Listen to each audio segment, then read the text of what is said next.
Olá pessoal, bem-vindos mais uma vez ao canal Neotrônico e hoje eu vou falar para vocês um pouquinho sobre resistores, mas de uma maneira diferente. Se você não é inscrito, aproveite e inscreva-se agora mesmo e olha, já deixa aquele seu joinha, tá certo? Se você quiser ficar por dentro de tudo o que acontece no canal do Neotrônico, é muito simples. É só ativar o sininho. Pessoal, vou deixar um recado aí, hein? Se você quer comprar os produtos do Leotrônico, é só enviar um e-mail. O e-mail está embaixo, ó, leotronico.outlook.com.br. Não deixe o seu e-mail nos comentários do YouTube, porque o YouTube marca como spam e eu acabo não lendo, tá? Então, se você quiser falar sobre os produtos do Leotrônico, converse me enviando um e-mail.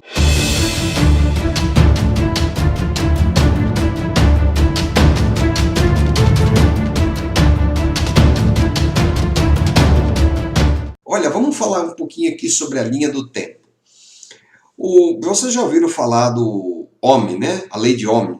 A pessoa que formulou essa lei, o George Simon Ohm, ele formulou essa lei em 1827, mas naquela época o trabalho dele acabou sendo reconhecido só muitos anos depois, em 1841, certo? Mas é aquela formulazinha que vocês conhecem da lei de Ohm. E quem inventou o resistor? Bom, o resistor já havia sido inventado, um elemento que oferecia resistência à passagem da corrente elétrica. Porém, o invento da produção do resistor com uma resistência precisa para aquela época, né? Uma certa precisão, para fins específicos, por exemplo, numa indústria, essa patente é do Otis, essa pessoa que está aí, o Otis, ele que patenteou isso. Na verdade, esse engenheiro patenteou mais de 26 inventos durante a vida toda dele. Então, a patente do resistor se deve ao Otis, certo? Os resistores antigos, eles eram feitos com fio. Então, olha, pegava-se um corpo de cerâmica, né, um cilindro, ou às vezes um tubo, porque às vezes também o resistor era oco por dentro, o tubo de cerâmica. E enrolava-se um fio de níquel cromo. E aí aplicava-se uma tinta, essa tinta verde, que na verdade era como se fosse um isolante. Também existia a maneira de enrolar o fio de níquel em cima de um tubo de cerâmica e introduzi-lo dentro de um corpo de cerâmica, normalmente com esse perfil quadrado aí, né? E havia também, depois de um certo tempo, fizeram essa mesma coisa, o fio de cerâmica, mas aí ele já tinha uma resina por cima, quase como se fosse um plástico. Você até observa aqui que tem uma emenda, né, do molde, né, que fechava aqui quando se jogava essa resina.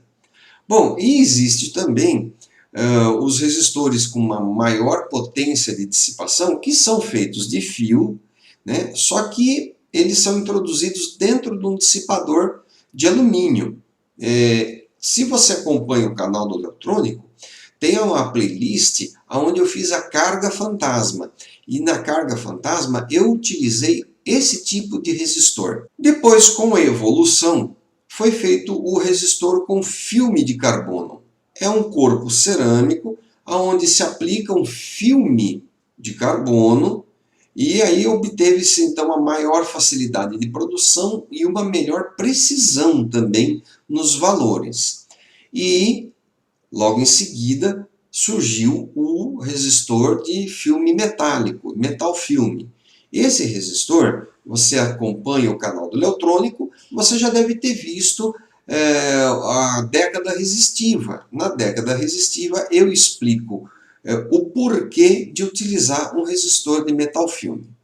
E com a miniaturização, né, das coisas, então surgiu o resistor em formato SMD. Vamos explicar algumas coisas aqui.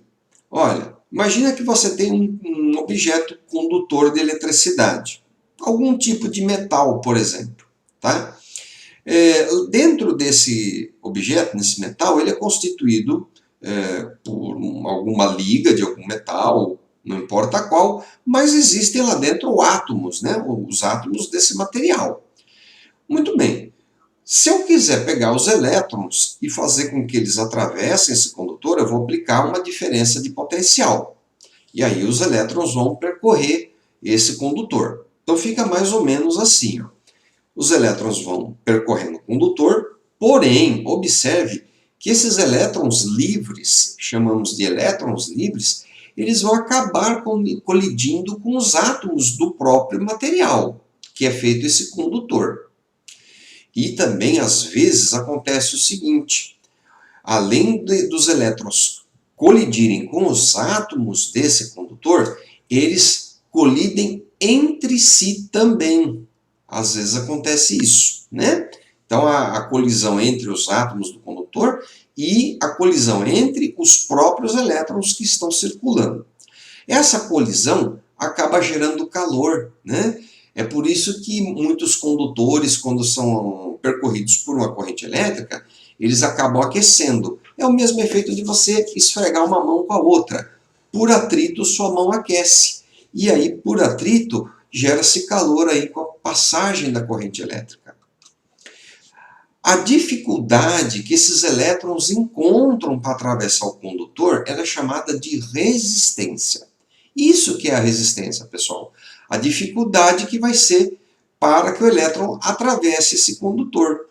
Então, essa resistência ela é causada pelo comprimento do condutor. Imagine aqui uma estrada. Você está andando numa estrada. Se você tiver que caminhar 1 quilômetro nessa estrada, você vai ter uma certa dificuldade, né? Você vai encontrar a distância a percorrer, talvez encontre obstáculos no caminho, que seriam aqueles elétrons do objeto condutor, né? Então você vai ter uma certa dificuldade aí. Imagine então que aí eu dobre a distância, em vez de 1 quilômetro, seja 2 quilômetros de distância. Então, aumentando o comprimento, aumentando essa distância, você também vai aumentar a sua dificuldade. Essa resistência vai ser aumentada.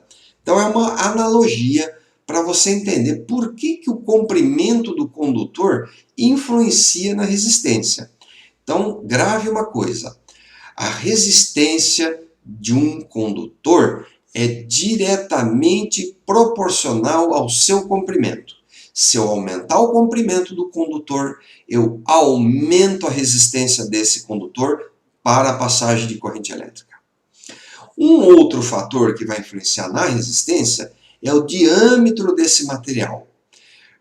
Nós chamamos de seção transversal, porque não necessariamente um condutor precisa ser uma seção cilíndrica, né? Não precisa ser um fio. Ele pode ser, por exemplo, quadrado ou qualquer outro formato. Então a gente chama de seção transversal. Então, se eu aumentar o diâmetro desse material, vai acontecer o seguinte. Imagine aqui nessas duas portas. Imagine que 10 pessoas vão ter que passar pela porta. Essa porta aqui ela é estreita. Então, vai ter uma certa resistência para que 10 pessoas passem por aí numa porta estreita. Já se eu aumentar o tamanho da porta, por exemplo, essa porta aqui do lado, vai diminuir a resistência, né, para essas 10 pessoas passarem. Elas vão passar com mais facilidade se eu aumentar a largura aí da porta. Então aqui você vai gravar uma outra coisa. A resistência do material é inversamente proporcional ao seu diâmetro ou à sua área, à sua seção. Chamamos de área também, né? Então, imaginando um fio, se eu aumentar o diâmetro do fio, eu diminuo a resistência. Então, é inversamente proporcional. Então, é por isso que você já escutou falar que num fio de chuveiro, se o fio do chuveiro está esquentando, você tem que aumentar o diâmetro, porque aí então vai facilitar a passagem dos elétrons. A resistência vai diminuir nesse condutor, tá ok? Os elétrons, quando atravessam o condutor, colidem entre si e também com os átomos do próprio condutor. E isso gera calor. Então, quanto menor for o diâmetro do condutor, mais colisão de elétrons vai haver e mais calor eu vou gerar. Os condutores, ou qualquer outro material que você encontre na natureza, eles possuem uma característica que chama resistividade elétrica. Então, olha aqui esse tabelinha que eu deixei aqui para vocês. Ó. A prata tem uma resistividade elétrica de 1,6 vezes 10 a menos 8. Tá? Ohms por... esse símbolo aqui, ohms.m, é o símbolo da resistividade elétrica. É um valor característico de cada material. O cobre, ele tem uma resistividade um pouquinho maior do que a prata. Então veja que os que estão aqui no começo da tabela são mais condutores. Então eu acho que você já ouviu falar que a prata é um excelente condutor de eletricidade. E é mesmo, observe na tabela que a prata aparece aqui em primeiro lugar.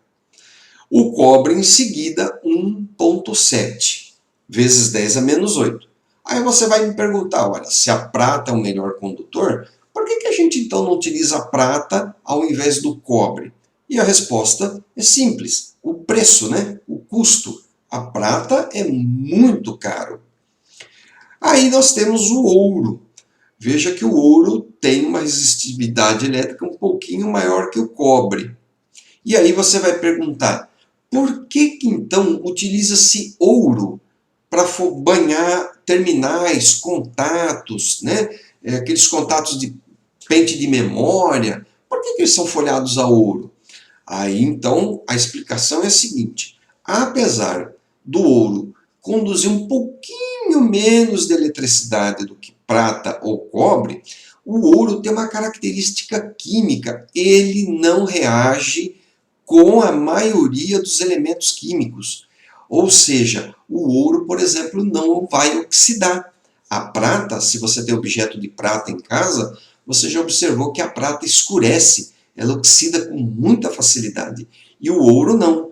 Você pega um pente de memória, que tem aqueles terminais folhados a ouro, depois de muitos meses de uso, você tira aquele pente, você vê que os terminais continuam amarelinhos, né? Aquele banhado de ouro continua intacto.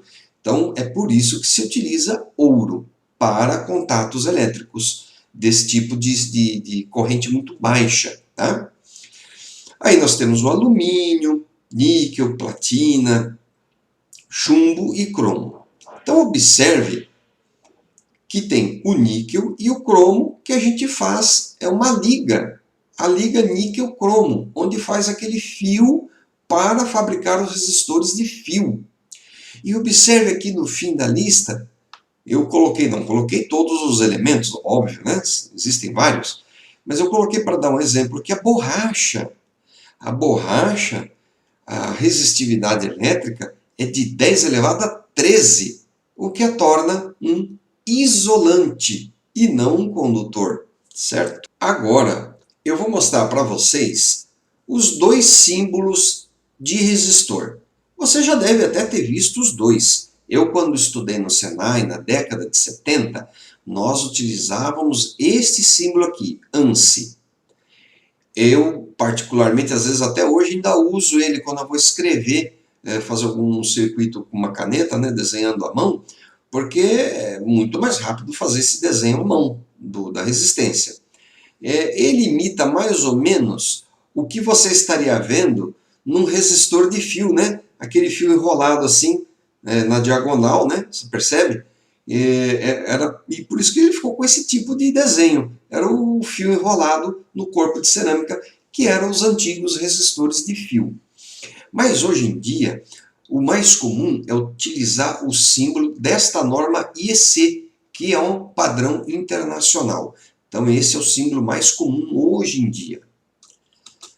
A associação de resistores. Olha, existem a associação série, a associação paralela de resistores e a associação mista, que é a série paralela. é muito fácil de entender. A associação série de resistores é só você ir ligando um resistor atrás do outro. Simples. A associação paralelo é quando eu coloco resistores em paralelo, independente da quantidade. Por isso que eu coloquei aqui, ó, mais N. Não importam quantos. E a associação mista é quando eu tenho um circuito que eu tenho resistores em série e também resistores em paralelo. Observe o que acontece com o elétron quando ele vai passar por uma associação série de resistores. Ele entra por um lado e sai do outro. Não tem outro caminho para o elétron percorrer. Já na associação paralelo, ocorre um efeito interessante.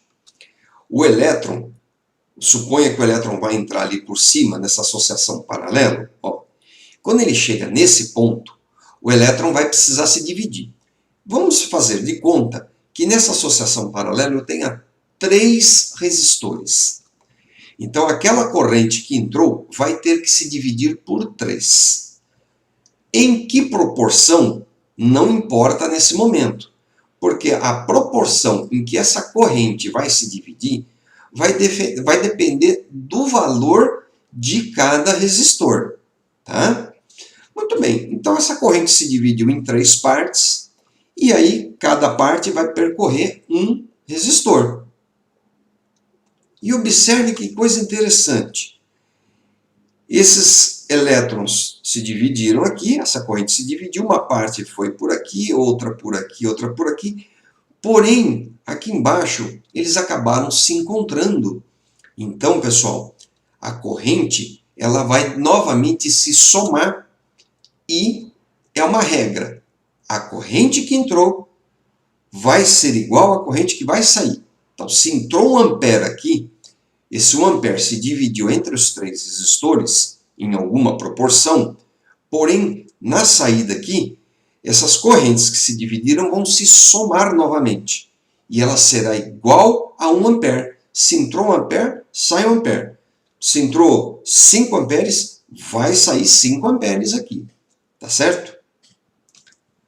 Olha, uma outra maneira de você enxergar a associação paralela é você virar a sua cabeça.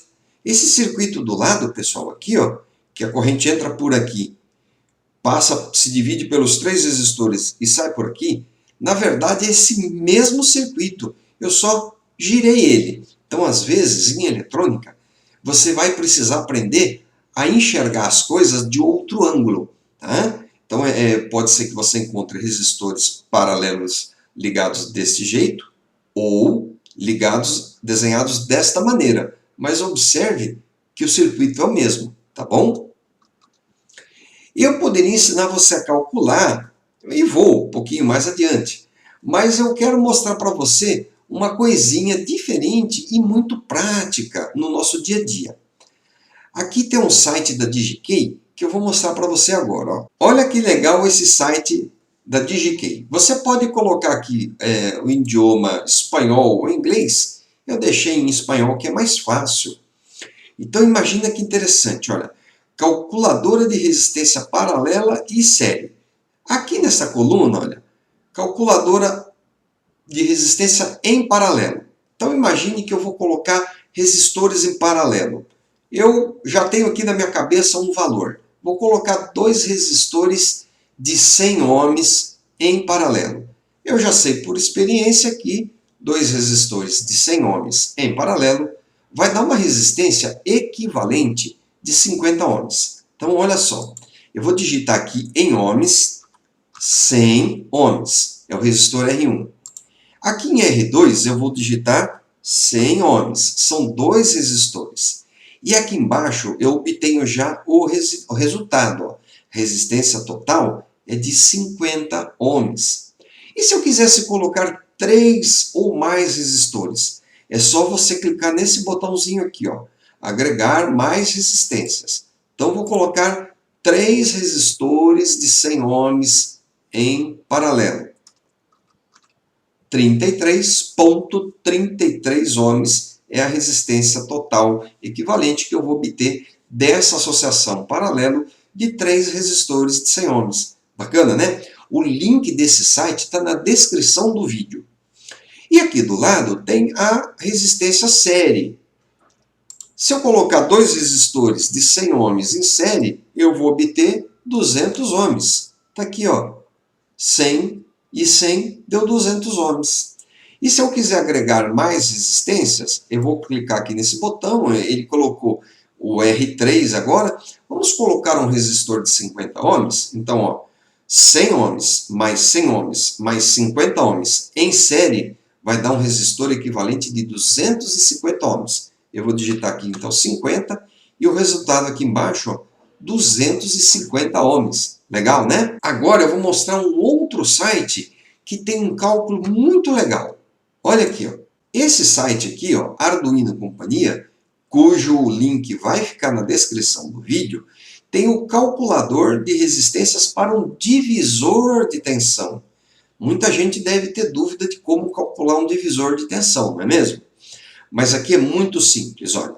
O esqueminha é o seguinte, você vai ter 2 resistores, R1 e R2, e uma tensão de entrada. Esses 2 resistores estão em série, e aqui o R2, uma ponta dele está no terra. Entre R1 e R2 vai ter a tensão de saída, que é o divisor de tensão que eu quero calcular. Então eu vou fazer um cálculo aqui.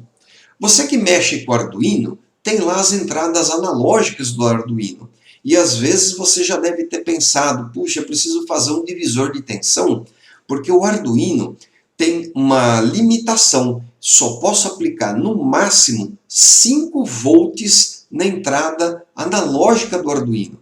E se sua tensão que você quer medir for maior que 5? Então você tem que lançar a mão do divisor de tensão. E aqui você vai aprender a calcular. É simples demais. Imagine que a tensão de entrada seja de 15 volts. Então, ó, aqui, tensão de entrada, vai aplicar 15 volts. Só que só pode sair 5 volts lá no Arduino, né? Quando der 15 volts aqui, só pode sair 5. Então eu tenho que, a gente chama matar essa tensão, né? Vou matar uma parte dela. Então qual é o valor que eu vou utilizar de resistência? Então olha, se a tensão de saída só pode ser 5 volts, então eu digito aqui, ó, tensão de saída 5 volts, só pode sair 5. Então quando entrar 15, só pode sair 5. Eu vou colocar aqui um valor de resistência R1, um valor qualquer, porque eu sei, por exemplo, que o Arduino ele consome muito pouca corrente nas entradas analógicas. Então eu vou colocar um valor aqui comercial, 4K7. Então é em ohms. 4K7 é 4.700 ohms. Então eu digitei tensão de entrada de 15 volts, eu escolhi R1 como 4.700 ohms, a tensão de saída só pode ser no máximo 5 volts, eu digitei aqui, e agora eu preciso saber qual é o valor de R2. Agora eu clico então em calcular. E ele me deu que o valor de R2 deve ser de 2.350 ohms. Legal, né? Então se eu colocar R1 como 4K7, R2 2.350 ohms e aplicar 15 volts, só vai sair aqui 5 volts. Bacana, né? Você pode até fazer experiências. Monte esse circuitinho e faça experiências aqui calculando. Mas olha, agora chegou a parte legal do nosso vídeo. Vamos para a bancada que eu vou mostrar para você isso funcionando. Me acompanhe. Olha, pessoal, você está vendo aí na tela que eu coloquei a outra câmera, você está vendo 2 décadas resistivas que são fabricadas aqui pelo Leotrônico, né?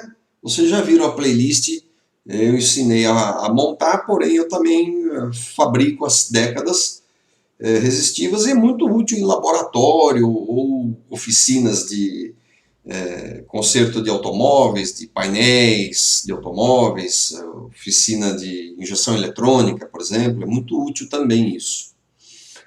Eu peguei 2 décadas resistivas, liguei elas em série. Então vocês veem que tem um símbolo do resistor aqui, né? Então, ó, Um fio sai do multímetro, entra por aqui na década, sai, entra na outra década, sai, volta para o multímetro. Então, ele está em série. Eu estou colocando aqui, ó, vamos colocar 0 e 0.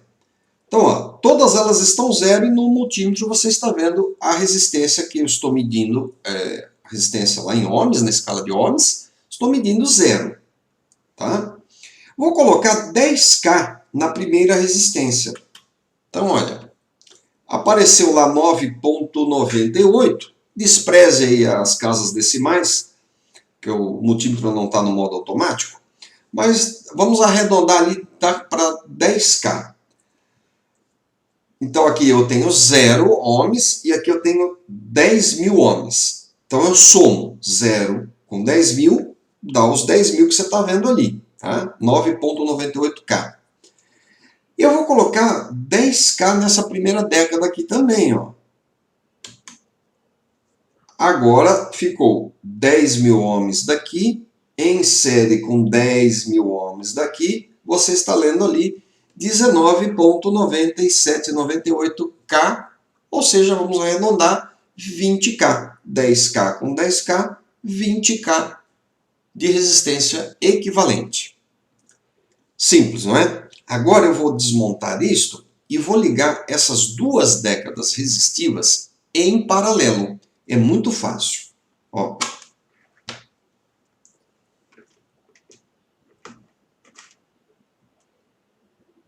Vou simplesmente virar uma de frente para a outra.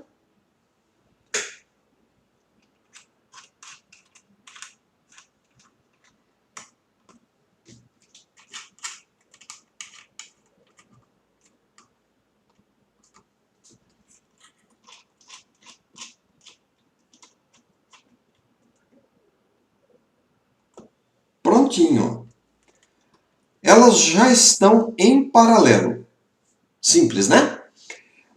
Então, eu estou com 10K e outro 10K em paralelo. Dois resistores de 10K em paralelo dá 5K, que é o que você está lendo ali, ó, 4,98K. Vou fazer um outro valor para você ver. Ó. Por exemplo, vou colocar aqui um valor comercial. Vou pôr 12K. 12K com 12K em paralelo. 12 com 12 em paralelo dá 6K. Você está lendo ali 5,97. Certo? Simples, não é? Então eu vou fazer uma coisa agora um pouquinho diferente. Eu vou colocar dois resistores com valores diferentes. Por exemplo, eu vou colocar aqui um resistor de 100K com outro resistor de 50K. Então, olha, eu tenho agora um resistor de 100K em paralelo com um resistor de 50K.